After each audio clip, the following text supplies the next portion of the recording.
एक पाक फौज का जवान SSG कमांडो एक बाजीगर की हंगामा खेज दास्तान।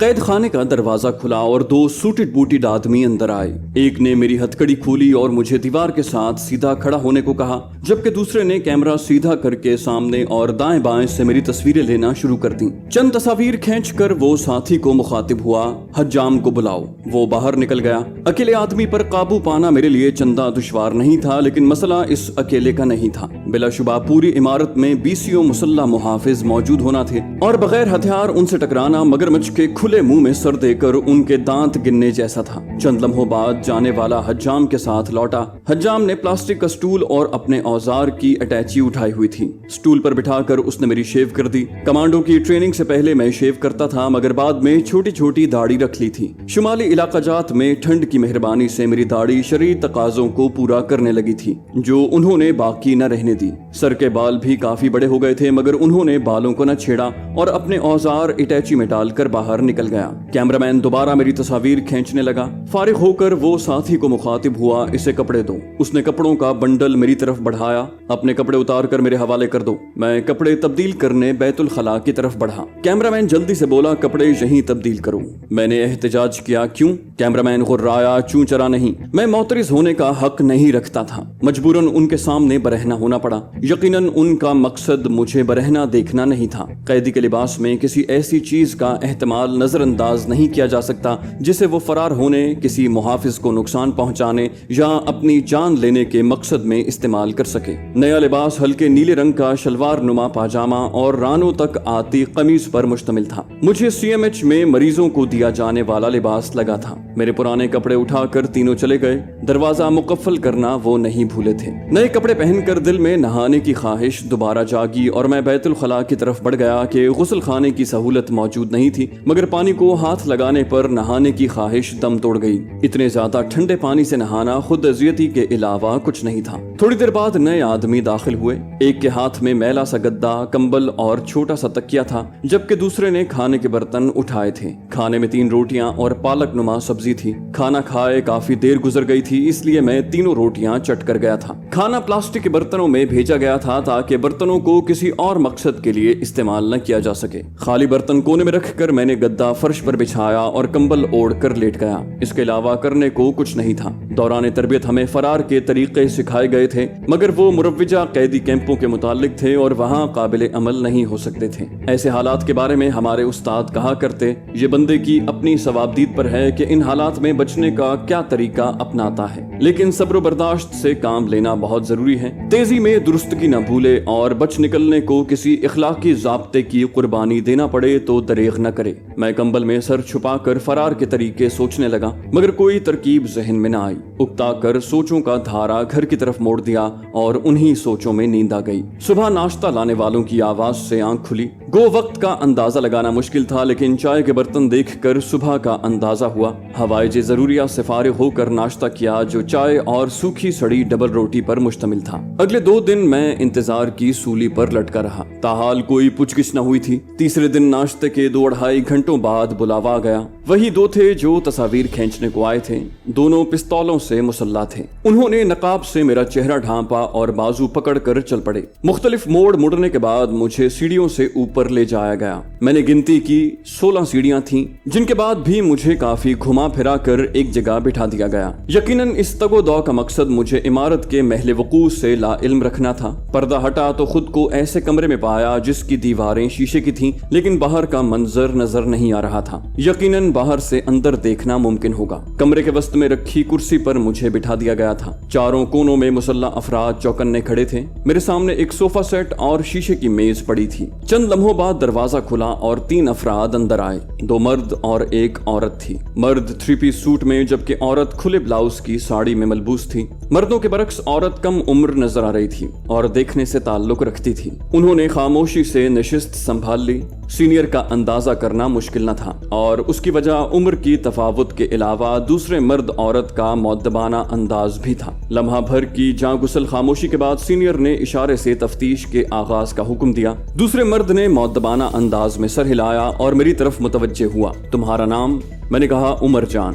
उसने पूछा पाक आर्मी से ताल्लुक रखते हो? मैंने इत्मीनान से जवाब दिया जी सर, क्योंकि एतराफ में ही भलाई थी। वो गैर जज्बाती अंदाज में पूछता गया नंबर और रैंक। मैंने नंबर बताया और कहा मैं सिपाही हूँ। फौज में हर फर्द बल्कि घोड़ों, खच्चरों, कुत्तों और हथियारों तक को मखसूस नंबर जारी किए जाते हैं। वो बोला तो तुम्हारा ताल्लुक फ्रंटियर फोर्स से है। आर्मी नंबर से उसने आसानी से मेरी रेजिमेंट का अंदाजा लगा लिया था और ये इतनी हैरानी की बात नहीं है कि जवानिब की फौजें एक दूसरे के बारे में ऐसी मालूमात रखती हैं। मैंने इस बात में सर हिला दिया जी सर। उसने पूछा यूनिट? मैं मुअद्दबाना लहजे में बोला सॉरी सर, ये जिनीवा मुआहिदे के खिलाफ है। उनके सीनियर के लबों पर हल्की सी मुस्कुराहट नमूदार हुई। जवान, वो मुआहिदा जंगी कैदियों के लिए है जबकि तुम तखरीबकार हो। मैंने कहा मैंने गलती से सरहद उबूर की है और जो ही इल्म हुआ इंडिया की हुदूद में हूँ। मैंने वापसी की कोशिश भी की। आपकी सिपाह ने मुझे सरहद के करीब से पकड़ा है। वो तीखे लहजे में मुस्तफसिर हुआ। इंडिया की हुदूद में कदम रखने के बाद तुमने कोई ऐसी कार्रवाई नहीं की जिसे काबिले मुआखजा समझा जाए? मैंने अपने भगोड़ा होने की वजूहात और बाकी तफसीलात मिन्नोअन बतला दी। सिर्फ ऋषि पोस्ट और हमले और लक्ष्मण के कत्ल का जिक्र गोल कर गया। वो बोला कहानी अच्छी है, कोई खास झोल भी नजर नहीं आ रहा, मतलब घड़ी हुई है और मुझे सिर्फ हकायक जानने में दिलचस्पी है। उमर जान, कमांडो? कमांडो? मैंने हकीकतन हैरानी का इजहार किया था। वो तंजिया अंदाज में हंसा। तुम्हें अपने कमांडो होने में शुबा है? मैंने कहा आप मुझे कमांडो समझकर खुश हैं तो मुझे कोई एतराज नहीं। वो इत्मीनान से बोला सूबेदार दास की पूरी टोली की लाशें तलाश कर ली गई हैं। पोस्टमार्टम रिपोर्ट के मुताबिक लक्ष्मण के अलावा तमाम की मौत बर्फ में दबने से हुई है जबकि लक्ष्मण गर्दन टूटने से मरा है और उसकी गर्दन जिस मखसूस अंदाज में तोड़ी गई है वो पाकिस्तानी कमांडोज का खास अंदाज है। दूसरा, तुम्हारे पास मौजूद क्लैशनकोफ भी लक्ष्मण की ही थी। ऋषि पोस्ट पर हमारे 6 जवान जान से हाथ धो बैठे। उनके जिस्म में पाए जाने वाले बुलेट इसी क्लैशनकोफ से फायर हुए हैं। मैंने कहा लक्ष्मण की गर्दन किसी और वजह से भी टूट सकती है और जरूरी नहीं कि गोलियां इसी क्लैशनकोफ से चलाई गई हों। वो इस कतर की किसी भी गन की हो सकती हैं। ऐसी गन्स कश्मीरी मुजाहिदीन के पास आम हैं। वो बोला बचगाना बातें मत करो। क्या नहीं जानते कि किसी भी फायर शुदा गोली से उस हथियार का पहचानना मुश्किल नहीं जिससे वो गोली फायर हुई हो। जैसे 2 बंदों के उंगलियों के निशान आपस में नहीं मिलते, यूं ही फायर शुदा गोलियां मुमासिल नहीं हो सकती, बेशक एक ही कतर की गोलियों से फायर हुई हों। मैं खामोश हो गया कि उन्होंने मुकम्मल तहकीक के बाद तफ्तीश का आगाज किया था। उसने लम्हा भर तौक़ुफ़ किया और फिर गहरा सांस लेकर बोला बहरहाल मेरे पास तुम्हारे खिलाफ गवाही भी मौजूद है। उसने दरवाजे की तरफ रुख करके पुकारा हरिचंद। दरवाजा खोलकर वो शख्स नमूदार हुआ जिसे मैंने ऋषि पोस्ट पर ठोकर मारकर बेहोश किया था। वो वर्दी में था। अंदर दाखिल होकर उसने सल्यूट करते हुए कहा जय हिंद और होशियार खड़ा हो गया। मेरी जानिब इशारा करके पूछा गया इसे जानते हो? उसने असबात में सर हिला दिया जी सर। उसने मुझे घूरा अब बताओ। मैंने कहा वो जान बचाने की फितरी कोशिश थी। अगर कत्ल गारत मेरा मकसूद होता तो मैं हरिचंद और उसके साथी को भी कत्ल कर देता। मैं फकत खुराक के लिए ऋषि पोस्ट से रुखसत हो रहा था मगर उन्होंने हल्ला बोल दिया। मजबूरन जान बचाने को जवाबी गोलियां चलानी पड़ी। मैं खुलकर सामने आ गया था। तुम जाओ। वो हरिचंद को मुखातिब हुआ और वो सल्यूट करके जय हिंद कहता हुआ निकल गया। गपशप बहुत हो गई, अब तुम अपने साथियों के नाम और सरहद पार करने का मकसद उगलो। मैंने कहा इसके अलावा मेरे पास बताने को कुछ नहीं है। वो मर्द को मुखातिब हुआ इसे नंबर 4 में ले जाओ। जी सर। उसने मुअद्दबाना अंदाज में सर हिलाया। मेरी बदबख्ती की शुरुआत होने वाली थी लेकिन बगैर हाथ पांव मारे शिकस्त तस्लीम करना पाकिस्तानी कमांडो का शेवा नहीं हो सकता। सुर्रत से फैसला करते हुए मैंने जकंद भरी। मेरा इरादा सीनियर को यरगमाल बनाकर फरार होने का था। गो सोफा सेट और स्टूल के दरमियान चंद कदम का फासला था और दरमियान में भी मेज रखी हुई थी लेकिन चंद कदम का फासला मेरे लिए कोई हैसियत नहीं रखता था। मैं पहली छलांग में मेज तक पहुंचा और यूं ही दूसरी मर्तबा उछला, सीने पर एक जबरदस्त ठोकर लगी। मैं कुल्हों के बल फर्श पर गिर गया था। हमला सीनियर के हमरा बैठे कद आवर शख्स ने किया था। मैं तेजी में दुरुस्ती भूल गया था और हमला करते वक्त अपने दिफा से गाफिल होने का जो नतीजा निकलता है वो मुझे भी भुगतना पड़ा था। वो मेज फलांग कर आगे आया, मुझे मेजर शर्मा कहते हैं। अल्फाज उसके होंठों पर ही थे कि मैंने जमीन पर अपने हाथों को टेक कर कमर को झटका दिया और उसके मद्दे मुकाबिल खड़े होते ही दाईं टांग बिजली की सूरत से उसके पेट में टिकाई। वो आह की दर्द भरी आवाज निकालता हुआ मेज के ऊपर से होकर सीनियर के कदमों में जा गिरा। और फिदवी को उमर जान गंडापुर कहते हैं। ये इत्मीनान से कहते हुए मैंने दोबारा सीनियर को छापना चाहा कि मेजर शर्मा को संभलने में चंद लम्हे लग जाने थे, लेकिन मेरे हरकत करने से पहले पुरकशिश लड़की ने खुले गिरबान में हाथ डाला और नामालूम मकाम से चपटा सा पिस्तौल निकाल लिया। खबरदार, कोई भी गलत हरकत तुम्हें नर्क में पहुंचा सकती है। दिलकश चेहरे की तरह उसकी आवाज भी सुरीली थी, मगर उस वक्त कोयल किसी बोली मुझे कव्वे की काएं काएं से भी करख्त लगी थी। मुझे ठिठक कर रुकना पड़ा। दीवारों के साथ खड़े मुहाफिज भी उसकी ललकार ही पर होश में आए थे। राइफलें सौंते वो मेरी जानिब बढ़े, हाथ ऊपर, एक जोर से गरजा और मेरे बाजू उठ गए। हमला करते वक्त मैंने मुहाफिजों को जानबूझकर नजरअंदाज किया था, क्योंकि जब तक वो सूरत हाल को समझते मैं हालात अपने मुआफिक कर चुका होता, लेकिन मेरा मंसूबा एक छोकरी ने नाकाम कर दिया था। जो ही मेजर शर्मा गैज़ो गज़ब से मेरी जानिब बढ़ा, वो हाथ उठाकर बोला, नहीं शर्मा। उसके अल्फाज ने जादू भरा असर दिखाया था। वो खामोशी से बैठ गया। लड़की भी पिस्तौल को मखसूस मकाम पर गायब करके बैठ गई। सीनियर तंजिया लहजे में बोला, क्या मुझ पर काबू पाके तुम यहाँ से फरार हो जाते? मैं चुप रहा। उसने साहिरा के नाम का इंकिशाफ किया। नीलम? जी सर। उसकी लोचदार आवाज उभरी। इसे नंबर 6 में भिजवा दो। अब तफ्तीश तुम करोगी और शर्मा साहब, तुम तफ्तीश मुकम्मल होने तक कैदी के करीब नहीं फटकोगे। दोनों ने यस सर कहकर अस्पात में सर हिला दिया। तुम मेरे साथ आओ। सीनियर नशिस्त छोड़ते हुए मेजर शर्मा को मुखातिब हुआ। वो मुअद्दबाना अंदाज में सर हिलाता हुआ उसके साथ हो लिया। मुझे लाने वाले कमरे में दाखिल हुए और हथकड़ी पहनाने लगे। एक ने पूछा, इसे कहाँ ले जाना है मैडम? वो मुझे घूर रही थी। हड़बड़ाते हुए बोली, इसे नंबर 6 में ले जाओ। और वो यस मैडम कहकर मुझे बाहर ले आए। पहले की तरह मेरी आंखें बंद करके मुख्तलिफ राहदारियों से घुमाकर सीढ़ियों के ऊपर नीचे करके एक कमरे में ले आए। कमरे के वस्त में लोहे की कुर्सी पड़ी थी। दरवाजे की दीवार छोड़कर बाकी दीवारों में अलमारियां बनी थीं, जिनमें मुख्तलिफ इकसाम के अजियत रसानी के आलात भरे थे। एक लम्हे को जी किया इन पर टूट पड़ूं और लड़ता हुआ मारा जाऊं। यूं कम से कम आसान मौत तो मिलेगी, लेकिन फिर अच्छे मौके की उम्मीद और जिंदा रहने की ख्वाहिश ने मुझे बाज रखा। उन्होंने कुर्सी पर बिठाकर लोहे के क्लिपों में मेरे हाथ और पिंडलियां जकड़ दी। इस दौरान 3 मुसल्लह अफराद ने मुझ पर हथियार ताने रखे। अब वो काफी चौकस लग रहे थे। मुझे जकड़ कर वो बाहर निकल गए। मैंने जिस्म को हिला जुला कर जांचा। कुर्सी मजबूती से फर्श में गड़ी थी और इंसानी ताकत से बईद था कि उसे जमीन से बाहर निकाल सके। कुर्सी के दस्तों और पायों पर जुड़े क्लिप भी मजबूत फौलाद के बने थे। तवानाई जाया करने की बजाय मैं आराम से बैठ गया। थोड़ी देर बाद नीलम 2 नए आदमियों के हमरा अंदर आई। उनके चेहरों पर नरमी और मुलायमत नाम को भी नजर नहीं आ रहा था। दोनों अलमारियों की तरफ बढ़ गए और नीलम मेरे सामने आ गई। तो क्या ख्याल है जान? वो मुतरन्नम लहजे में मुस्तफसिर हुई। कुछ याद आया कि हमें जहमत देना पड़ेगी? मैं इत्मीनान से बोला, क्या सुनना चाहती हो? जो कहें दोहरा दूंगा। वो बोली, तुम्हें मारने या सजा देने को हमें किसी फर्द जुर्म की जरूरत नहीं है, इसलिए बेहुदा ड्रामे छोड़ो और सरहद उबूर करने की वजह फूटो। मैंने अफसोस जाहिर किया कि मेरी दुख बीती बेहुदा ड्रामा क्यों लगी तुम्हें। वो मधुर अंदाज में मुस्कुराई। एक बार सरहद पार करते हुए हमारा जासूस पकड़ा गया। उसके शनाख्ती कागजात मुकम्मल थे। तब मौके पर मौजूद अफसर ने 6 कलमे सुने जो उसे अच्छी तरह याद थे, और इसी वजह से ऑफिसर ने उसे FIU के हवाले कर दिया कि ये लाजिमन जासूस है और एजेंसी की तफ्तीश पर जासूस को इकरार करते बनी। मैंने कहा, मैं जासूस या दहशतगर्द होने का इकरार कर लूं तो मेरे झूठ पर यकीन कर लोगी? उसने नफी में सर हिलाया। फर्जी कहानी नहीं चलेगी। तुम्हारे मुल्क में जो खिचड़ी पक रही है हम उसकी खुशबू सूंघ सकते हैं। मैंने पूछा, कैसी खिचड़ी? वो बोली, ये बता देंगे, और वो मुंह बनाकर बाहर निकल गई। दोनों जल्लाद करीब आए। एक के हाथ में तार था। उसने सुकून से तार को कुर्सी से जोड़ दिया। मुझे बेइख्तियार झटका लगा था और जब तक तार कुर्सी से जुड़ा रहा मैं ज़िबा हुए जानवर की तरह झटके लेता रहा। लग रहा था बदन से रूह खींची जा रही हो। चंद सेकंड्स के बाद उसने तार हटाया। मेरा रुका हुआ सांस बहाल हुआ, मगर मैं 2-3 गहरे सांस ही ले पाया था कि जालिम ने तार को दोबारा कुर्सी से जोड़ दिया। मेरे मुंह से बेइख्तियार चीख निकली और फिर ये चीखें वक्फे वक्फे से जारी रही। इस दौरान मैं 2 दफा बेहोश हुआ, मगर वो इत्मीनान और सुकून से लगे रहे। थोड़ी देर बाद उन्होंने बिजली की तार को लपेट दिया और बड़ा सा मोमी लिफाफा निकाल लाए। लिफाफा मेरे सर पर चढ़ाकर उन्होंने गर्दन पर कसकर तस्मा बांध दिया। यूं मैं सांस नहीं ले सकता था। मिनट भर बाद ही मैं बिन जल की मछली के तड़पने लगा। मेरे बेहोश होने से पहले उन्होंने लिफाफा खोल दिया।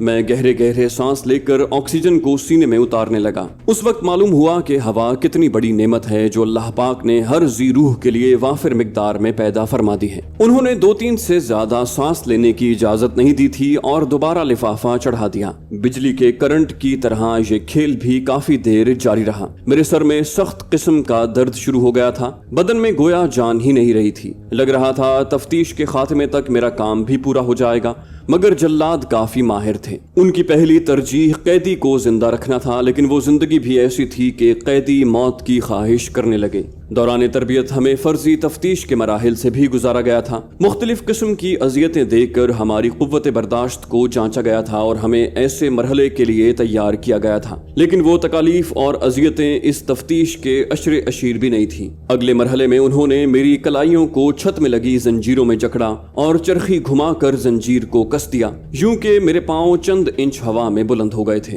अब जिस्म का पूरा वजन मेरे बाजुओं पर था। मेरे पांव से वजन बांधकर उन्होंने बाजुओं की मुशक्कत बढ़ा दी। वो बड़ी तरतीब और इन्हिमाक से मुझे नित नए अजाबों से रूशनास करवा रहे थे। इस दौरान मुझे तो क्या, उन्होंने एक दूसरे को भी मुखातिब नहीं किया था। कुछ देर तो मैंने बाजुओं को अकड़ा कर जिस्म को संभाला, मगर फिर थक कर बाजू ढीले छोड़ने पड़े। जल्द ही महसूस होने लगा जैसे बाजू कंधों से जुदा हो जाएंगे। मैं होंठ भेंचे नाकाबिल बर्दाश्त तकलीफ झेलता रहा। बज़ाहिर सादा नजर आने वाली सजा पहली अजियतों से कम नहीं थी। अचानक दरवाजा खोलकर नीलम अंदर आई और होंठों पर कातिलाना मुस्कुराहट बखेरते हुए पूछा, इसकी यादाश्त बेहतर हुई?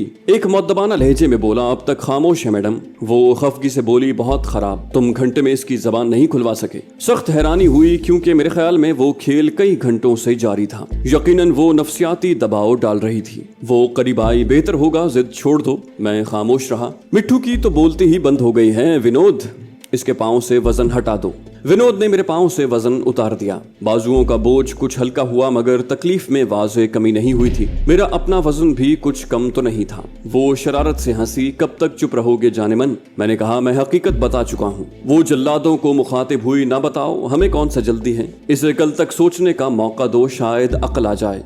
उसके जाते ही विनोद ने जंजीर को इतना ढीला कर दिया कि मेरे पांव आसानी से जमीन पर टिक गए। विनोद ने कहा, सुबह मुलाकात होगी दोस्त। दोनों करीह मसूड़ों की जियारत कराते हुए बाहर निकल गए। वक्त मालूम करने का कोई जरिया मेरे पास नहीं था। बस अंदाजा था शायद शाम होने वाली थी। सुबह नाश्ते के बाद से बस अजियतें और तकलीफें ही खाने को मिली थीं और सख्त भूख महसूस हो रही थी। भूख प्यास भी तो अजियत देने का तरीका ही था। मुझे जल्द ही भाग निकलने की तरकीब सोचना थी, वरना वक्त गुजरने के साथ मैंने कमजोर होते जाना था, यहाँ तक कि बेजरर कीचवे जैसा हो जाता। एजेंसियां कैदियों को यूं ही बेबस और कमजोर करके रखती हैं ताकि वो मर सके, ना भागने के काबिल रहे। मैंने झटके देकर जंजीर की मजबूती का अंदाजा किया, मगर जोर आजमाई बेफायदा रही। उसे तोड़ना इंसानी ताकत से बाहर था। भागने की तजावीज सोचते सोचते मैं ऊँघने लगा। नींद तो सूली पर भी आ जाती है, इस कहावत का मुझे उस रात तजुर्बा हुआ था। मेरी आंख दरवाजे की खड़खड़ाहट से खुली थी। वो नीलम थी। आसमानी रंग के खुले गाउन तले उसने इतना मुख्तसर लिबास पहना था जिसका मजीद इख्तिसार कोई मगरबी ड्रेस डिजाइनर भी न कर पाता। बल्ब की रोशनी उसके बदन से यूं मुनक्किस हो रही थी जैसे सूरज की रोशनी आईने में मुनक्किस होती है। इसके अकब में क्लैशनकोफों से मुसल्ला 2 मुहाफिज थे। मैं तफ्तीश के दूसरे दौर के लिए जहनी तौर पर तैयार हो गया। वो मखमूर अंदाज में लहराते हुए मेरे करीब आई। नशीली आंखें किसी मशरूब के मरहून मिन्नत 2 आतिशा हो गई थी। किसी नाजनीन की आंखों की सुर्खी रत जगह की तरफ इशारा करके बहुत कुछ बावर करवाती है, मगर उस वक्त गालिबन आधी रात बीती थी। शायद सुबह तक वो सुर्खी मजीद बढ़ जाती। दायां हाथ मेरी नंगी छाती पर फेरते हुए वो मखमूर लहजे में बोली, जान थके तो नहीं? मैं हैरानी से कुछ कहने के काबिल भी नहीं रहा था। वो मेरा गाल चूमते हुए मुहाफिजों को बोली, भूख भी लगी होगी, चलो तुम्हें खाना खिला दूं, इसे खोल दो। एक मुहाफिज ने क्लैशनकोफ स्लिंग अप की और जंजीर खोलकर मेरे हाथ हथकड़ी में जकड़ दिए। बाजुओं के नीचे हो होते ही मुझे इतना सुकून महसूस हुआ था जो बयान से बाहर है। उनकी निगरानी में अजियत खाने से बाहर निकला। नीलम आगे चल रही थी। मोटा गाउन भी उसके दिलकश नशेबो फराज छुपाने में नाकाम लग रहा था। 2-3 मोड़ मुड़ने के बाद हम सीढ़ियां उतरे और एक सुरंग में दाखिल हो गए। कुछ दूर सीढ़ियां थीं। ऊपर चढ़कर हम एक पुरतकल्लुफ ख्वाबगाह में पहुंच गए। उसने मुहाफिजों को जाने का इशारा किया, हमें अकेला छोड़ दो। जी मैडम कहकर वो निकल गए। बैठो जान। आरामदे बेड पर धकेल कर वो मेरे साथ लगकर बैठ गई। मैं इस इल्तिफात को समझने से कासिर था। तहय्युर आमेज लहजे में पूछा, मेरी समझ में कुछ नहीं आ रहा कि ये क्या हो रहा है। उसका मुतरन्नम कहकहा गूंजा मेरी भी। मैं हवन्नकों की तरह उसे घूरने लगा। कभी किसी के प्यार में तुम्हारी नींदें उड़ी हैं? मेरी छाती पर हाथ फेरते हुए वो वारफ्तगी से बोली। रात के 2 बज रहे हैं लेकिन कोशिश के बावजूद मैं सो न पाई हूँ। बिलाशुबा तुम बहुत प्यारे हो। वो आवारा ऑफिसर मेरी सूरत पर मरमिटी थी। उसे मेरे मजबूत बदन और शबाब से गरज थी। यकीनन अपनी हवस पूरी करके उसने मुझे वापस जिंदान में पहुंचाना था, लेकिन मैं उसकी बेरहरवी को फरार के लिए इस्तेमाल कर सकता था। इखलाकी इक़दार को पसे पुश्त डालते हुए मैंने उसकी वारफ्तगी को खुशामदीद कहा, तो प्यारों से ये सुलूक किया जाता है। वो उदासी से बोली, एक कैप्टन इतनी खुद मुख्तार नहीं हो सकती कि भारत माता के मुजरिम की सहायता कर सके। मेरे सीने पर उसके हाथ की गर्दिश जारी थी। मैं मायूसी से बोला, आपकी नजरों में भी मुजरिम हूँ तो किसी और के सामने बेगुनाही कैसे साबित करूँ? उसने फीके लहजे में तसल्ली दी, मैं कोशिश करूंगी कि तुम्हारे काम आ सकूं, मगर चंद दिन तशद्दुद बर्दाश्त करना पड़ेगा। विनोद और विक्रम को मैं समझा दूंगी कि हाथ हल्का रखें और कोई ऐसी चोट न पहुंचाएं जिससे तुम नाकारा हो जाओ। तो दोस्तों ये थी हमारी आज की एपिसोड। उम्मीद करते हैं आपको हमारी कहानी पसंद आई होगी। जाने से पहले इस वीडियो को लाइक कीजिए और शेयर करना मत भूलिए। कमेंट करके हमें बताइए कि आपको हमारी वीडियो कैसी लगी, और अगर अभी तक आपने इस चैनल को सब्सक्राइब नहीं किया तो इसे सब्सक्राइब कीजिए और बेल आइकन दबाकर ऑल नोटिफिकेशंस ऑन कर लीजिए।